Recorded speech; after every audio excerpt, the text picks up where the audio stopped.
ডিজাইনের সিঁড়ি। আর এই সিঁড়িটি করা হয়েছে সম্পূর্ণ 1 mm মাল দিয়ে।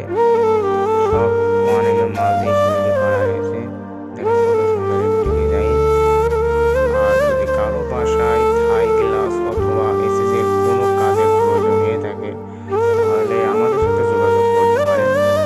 আমরা বাংলাদেশের যে কোনো প্রান্তে কাজ দিয়ে থাকি। আমাদের পরিচয় হলো আল্লাহর দান থাই and SS glass house, Puropara বাজার, গোহাট সংলগ্ন, মহেশপুর, ঝিনাইদহ।